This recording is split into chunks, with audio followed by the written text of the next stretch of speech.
बड़ों को प्रणाम, छोटों को प्यार और बराबर वालों से नमस्कार। मैं रजत पांडे आज अपने चैनल इंटरव्यू विद रजत पांडे के एक और वीडियो में आप सभी दर्शकों के सम्मुख उपस्थित। और मित्रों, आज इंटरव्यू होने वाला है एक बहुत ही महान शख्सियत, केमिस्ट्री टीचर, शांत स्वभाव के तथा 25 अप्रैल को जिनका जन्मदिन होता है उनका, और उनका नाम है, शुभ नाम श्रीमान विवेक पांडे जी। तो आज हम उनसे बातचीत का सिलसिला प्रारंभ करते हैं और उनके बारे में जानते हैं तथा उनके पुराने जो भी जीवन परिचय रहा है उनका, उसके बारे में जानते हैं। यहाँ तक पहुँचने का सफर किस प्रकार से तय किया उसके बारे में जानते हैं। मित्रों, मैं आपसे लगातार विनम्र निवेदन करता रहा हूँ कि वीडियो को आप पूरा देखें, लास्ट तक देखें। एक से बढ़कर एक प्रश्न इस इंटरव्यू में आए हुए हैं और आप इस चैनल को सब्सक्राइब करना, इस वीडियो को लाइक करना तथा इस वीडियो को शेयर करना न भूलिए। चलिए हम बातचीत का सिलसिला प्रारंभ करते। सर्वप्रथम आपका मेरे इस चैनल में स्वागत है सर। जी बिल्कुल सर, आप सर्वप्रथम अपने बारे में कुछ बताइए।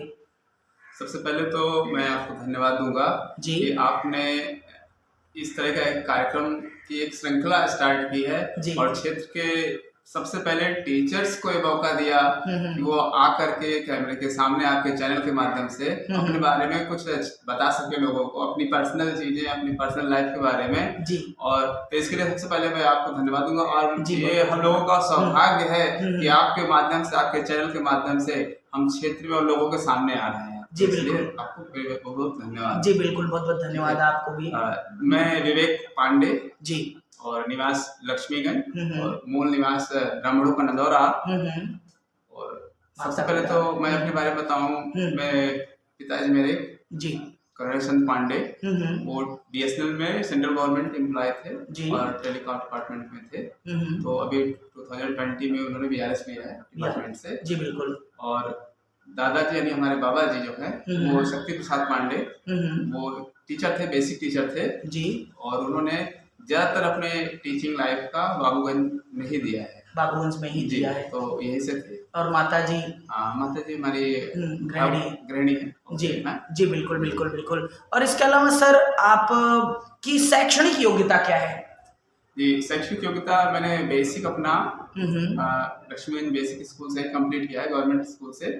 और उसके बाद हाई स्कूल मैंने 2007 में एसएन इंटर कॉलेज बाबूगंज से कंप्लीट किया था। जी बिल्कुल। और उस समय और अब के थोड़ा सा डिफरेंट आ गया। उसमें पूरे क्लास में 4 लोग फर्स्ट डिवीजन थे, तो तब फर्स्ट डिवीजन के लिए हम लोग कोशिश करते थे। आज 80%, 90% के लिए बच्चे ट्राई करें, ये अच्छी चीज है, एक अच्छी शुरुआत हुई है। और इंटरमीडिएट मेरा फिर doctor Bhimrao Ambedkar inter college सवैया धनी से 2009 में मेरा इंटरमीडिएट कंप्लीट हुआ था बायोलॉजी ग्रुप से। जी बिल्कुल। और उसके बाद एफसी कॉलेज रायबरेली में मैंने एडमिशन लिया था बीएससी बायो ग्रुप से। और 2012 में मैंने बीएससी कंप्लीट किया अपना जी। और आफ्टर दैट एमएससी केमिस्ट्री, मेरा सब्जेक्ट जो केमिस्ट्री था, केमिस्ट्री में मैंने एमएससी किया 2015 में। जी बिल्कुल। तो क्या 2007 में हाई स्कूल से लेकर ही, इसके अलावा इंटरमीडिएट के दौरान आपका सबसे प्रिय विषय यही रहा, केमिस्ट्री ही रहा? नहीं, हाई स्कूल लेवल में मेरा प्रिय विषय केमिस्ट्री नहीं था। और इंटर की बात करूँ तो 11th तक मेरा ये प्रिय विषय नहीं था, लेकिन 12th में जब मैं AKY सर के मार्गदर्शन में पहुंचा और तब से एक टर्निंग पॉइंट आया और मेरा ये प्रिय विषय केमिस्ट्री हो गया। जी बिल्कुल, केमिस्ट्री हो गया। तो 10th और 12th तक आपका सबसे प्रिय विषय कौन सा था, जिसमें आपको सबसे ज्यादा दिलचस्प होता था, रुचि लेते थे आप? उस लेवल पे मैं जीके मेरा जनरल नॉलेज मेरा प्रिय विषय होता था, लेकिन केमिस्ट्री तब तक मेरा प्रिय विषय नहीं था। AKY के मार्गदर्शन में आने पर ये मेरा। तो पढ़ाई के दौरान आप थोड़ा सा शरारती भी रहे थे, तो बचपन की कौन सी यादें हैं जिसको याद करके आज भी आप हंस उठते हैं? उन शरारतों को इस चैनल के माध्यम से भी मैं चाहूंगा कि आप साझा कीजिए। सर, वैसे तो शरारत मैं बहुत कम करता था, लेकिन दूसरे शरारत करते तो मुझे बहुत मजा आता था। जी बिल्कुल। और अगर शरारत की बात करें स्टूडेंट लाइफ में, तो जो टीचर्स होते थे उनके निक नेम रखने में हम लोगों को बहुत मजा आता था। जी बिल्कुल। और एक बार जो है हमारे क्लास के बच्चों ने किसी टीचर का निक नेम से उनको संबोधित कर दिया और उसके बाद पूरे क्लास में काफी हंसी का माहौल बना था। जी बिल्कुल। तो वो वाकया एक यादगार रहा। जी बिल्कुल। पढ़ाई के दौरान आपके बेस्ट फ्रेंड्स कौन कौन से रहे हैं? पढ़ाई के दौरान देखिए हर लेवल पे स्टूडेंट्स जो नए मिलते गए, फ्रेंड्स हमारे और कुछ छूटते गए, लेकिन बेसिक लेवल पे अगर देखा जाए तो हमारे संगीत पांडे जी थे, रवि तिवारी जी थे, आशीष पांडे जी थे, कृष्ण प्रताप केपी जी थे जी। तो ये शुरुआती फ्रेंड्स थे हमारे बचपन के। और उसके बाद फिर अगर देखा जाए टीचिंग लाइफ में तो आशीष सर है, महेंद्र सर है और योगेश सर तो ऑलरेडी है ही, और एक होम्योपैथिक में गेस्टेड ऑफिसर डॉक्टर साहब विवेक मिश्रा जी, वो हमारे आजकल के बेस्ट फ्रेंड्स हैं। जी बिल्कुल, बेस्ट फ्रेंड्स में से हैं। तो मैंने सुना है कि आप टीचर बनना चाहते नहीं थे, आप कुछ और बनना चाहते, तो आप क्या बनना चाहते थे, इसका भी थोड़ा सा खुलासा कीजिए। आप अपने जीवन में क्या बनना चाहते थे? हाँ, यह बात आपने मुझ पर इतना रिसर्च किया, इसके लिए बहुत बहुत थैंक यू आपको। ये सच है कि मैं टीचिंग में आना नहीं चाहता था। मेरा जो इंटरेस्ट था वो फोर्स में था, मैं फोर्स को लाइक करता था, लेकिन परिस्थिति बस में वैसा नहीं हुआ और टीचिंग में आया। एक्चुअली मैं 2 मोड में काम करता हूँ, मैं हमेशा प्लान ए और प्लान बी पे काम करता हूँ। तो अगर प्लान ए, वैसे तो मैं पूरा 100% देता हूँ प्लान ए को, लेकिन अगर किसी कारण से प्लान ए मेरा सक्सेस नहीं होता है तो मैं प्लान बी हमेशा पहले से तैयार रखता हूँ। जी बिल्कुल। ये मेरा तो टीचिंग मेरा प्लान बी था। जी बिल्कुल। जो स्टूडेंट्स आपको इस समय देख रहे हैं उनके लिए आप भविष्य में क्या प्लान है और क्या प्लान बी के माध्यम से कुछ बताना चाहेंगे? हाँ, मैं उनको बताना चाहूंगा कि आप सिर्फ वैसे तो आप 100% अपना प्लान ए को दीजिए, हमेशा अपने एक प्लान पे काम कीजिए, लेकिन एक से अधिक विकल्प आप तैयार रखिए, क्योंकि ये जीवन है, संभावनाओं से भरा हुआ है, अनिश्चितताओं से भरा हुआ है, इसलिए हमेशा एक से अधिक विकल्प पे काम करें। ये मेरा सुझाव होगा, सजेशन होगा। जी बिल्कुल। तो यद्यपि आपने बताया कि आप फोर्स में जाना चाहते थे, लेकिन टीचिंग लाइनअप, क्या परिस्थितियां रही कि आपको टीचिंग लाइनअप में आना पड़ा? कुछ कारणों से उधर मैं नहीं जा पाया, ट्राई भी किया मैंने, लेकिन थोड़ा बहुत कमी रह गई, मतलब मुझे खुद में कमी रह गई, पूरा तैयार नहीं कर पाया, इसलिए नहीं जा सका। तो फिर मैंने अपनी एजुकेशन को आगे कंटिन्यू रखा और मैं एजुकेशन क्षेत्र में आ गया और लास्ट टाइम मैंने बीएड भी कंप्लीट कर लिया और सीटेट में क्वालिफाई हुआ। जी बिल्कुल, सीटेट में आप क्वालिफाई हैं, बहुत बहुत धन्यवाद आपको, शुक्रिया आपको, और इसके अलावा आगे के लिए शुभकामनाएं आपको।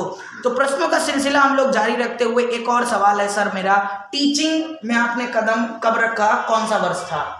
टीचिंग में सबसे पहले मैंने 2016 में रामरती इंटर कॉलेज बाबूगंज से टीचिंग स्टार्ट किया था जी। वो मेरा टीचिंग का शुरुआत था और उसके बाद फिर मैंने पार्ट टाइम 2 पीरियड के लिए जेपी पब्लिक स्कूल में प्रिंसिपल अरुणेश त्रिपाठी जी है, तो उन्होंने रिक्वेस्ट किया कि सर प्लीज, तो मैंने 2 पीरियड वहाँ पे दिया सत्र के लिए। और आफ्टर दैट मैं फिर कुछ कारणों से मैं doctor Bhimrao Ambedkar inter college सवियतनी में शिफ्ट हो गया, वहाँ पे फुल टाइम टीचिंग अभी भी कंटिन्यू कर रहा हूँ। जी बिल्कुल बिल्कुल। तो यद्यपि आपने 3 विद्यालयों में पढ़ाया हुआ है, अपनी सेवा दी हुई है, उन 3 विद्यालयों में ऐसा कौन सा विद्यालय है जिसकी मैनेजमेंट व्यवस्था, प्रिंसिपल साहब का व्यवहार आपको सबसे बढ़िया लगा? एक थोड़ा सा कठिन प्रश्न है, लेकिन सोच समझ कर।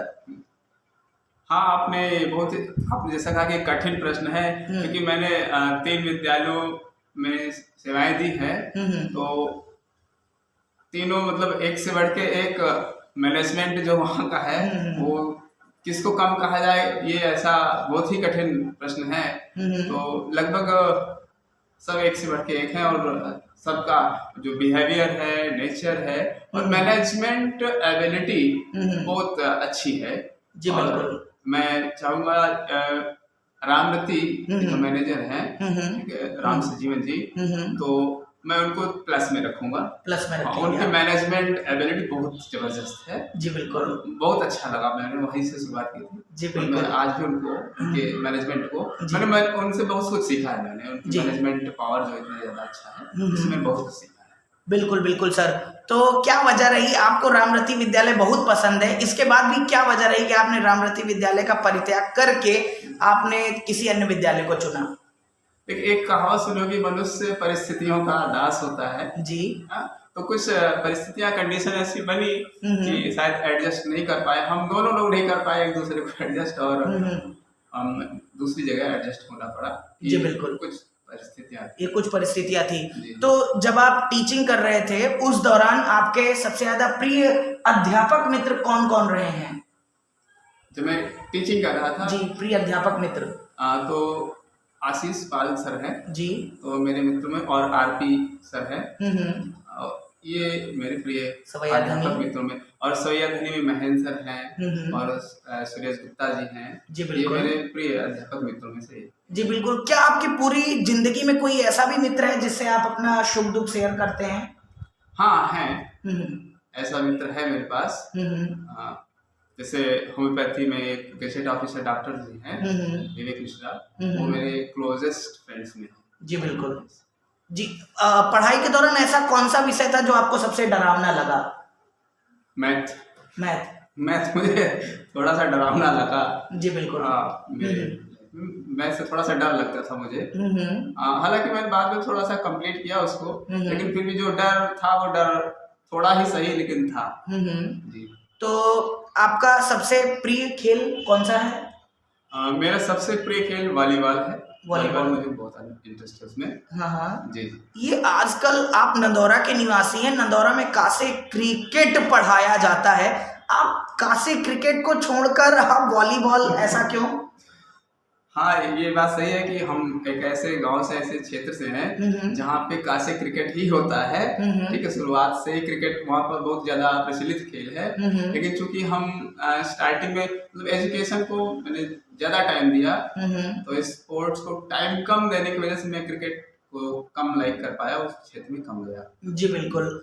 और आप अपना आदर्श किसे मानते हैं, आप अपना गुरु किसे मानते हैं? अगर हम बात करें, यद्यपि आप तो बहुत सारे स्टूडेंट्स के आदर्श हैं, आप अपना आदर्श किसे मानते हैं?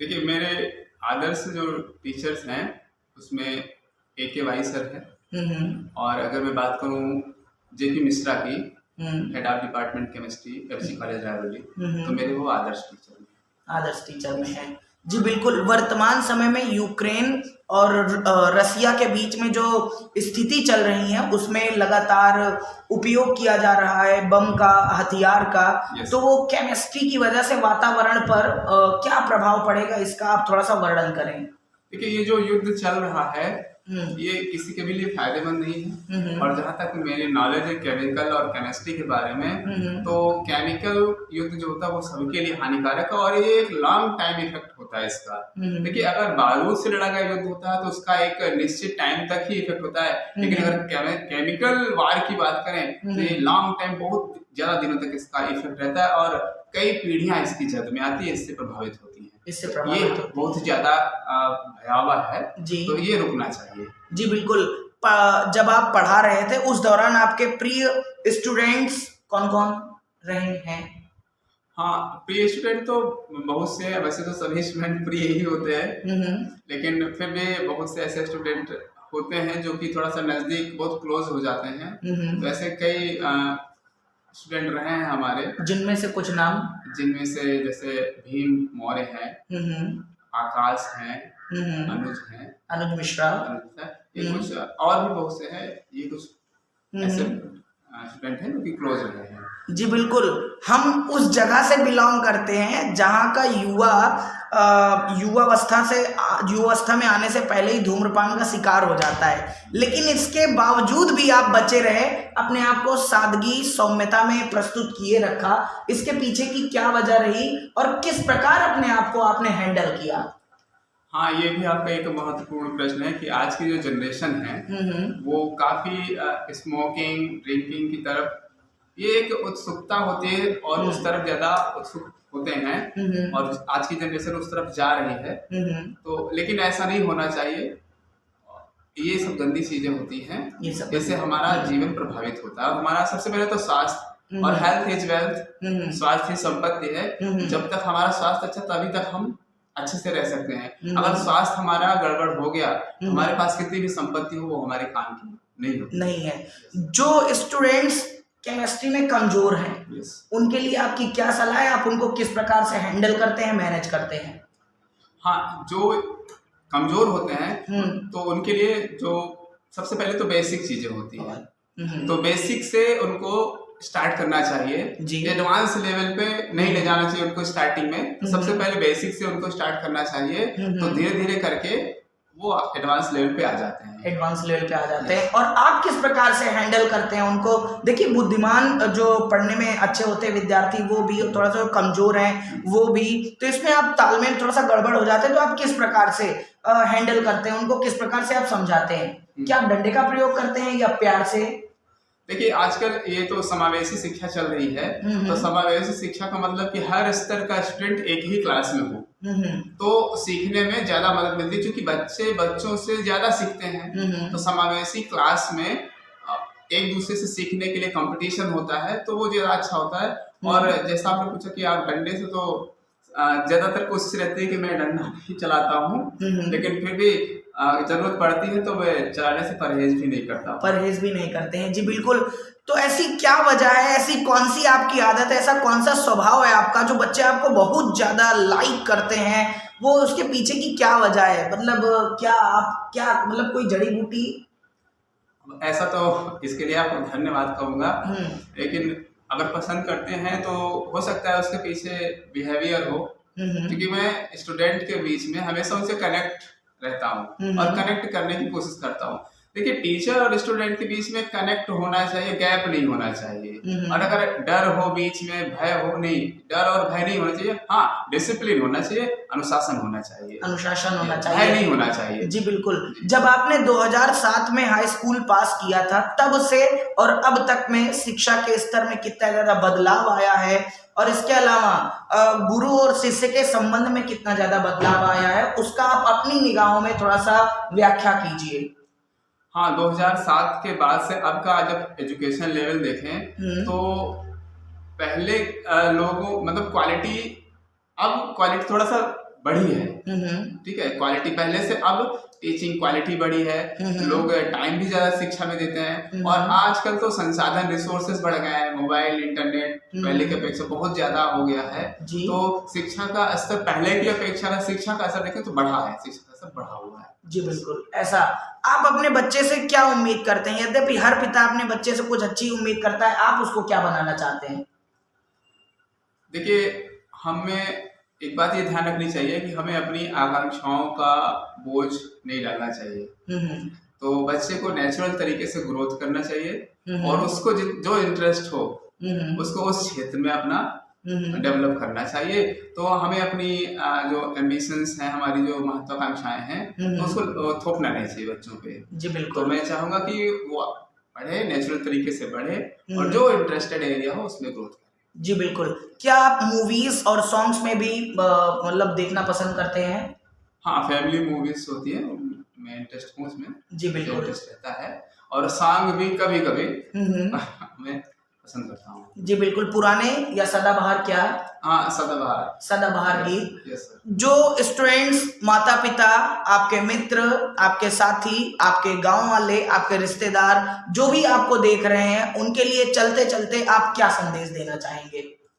मैं सबके लिए ये मैसेज देना चाहूँगा कि आप एक अच्छे समाज का निर्माण करें, और एक अच्छा समाज तभी बनेगा जब आप अच्छे बनेंगे।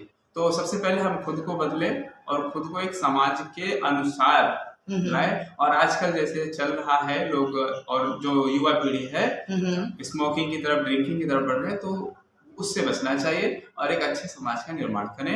ये मेरा मैसेज है। जी बहुत बहुत धन्यवाद सर, आपने अपना कीमती समय इस चैनल के लिए दिया, इसके लिए आपको दिल से शुक्रिया। तो मित्रों, 25 अप्रैल को सर का जन्मदिन है। इसी अवसर पर आज मुझे यह वीडियो बनाना पड़ा और मैं आपसे प्रॉमिस करता हूं कि मैं आपको इसी तरह धमाकेदार इंटरव्यूज लाता रहूंगा। तब तक के लिए किसी अन्य दिन मिलेंगे, तब तक के लिए जय हिंद, जय भारत, धन्यवाद, शुक्रिया।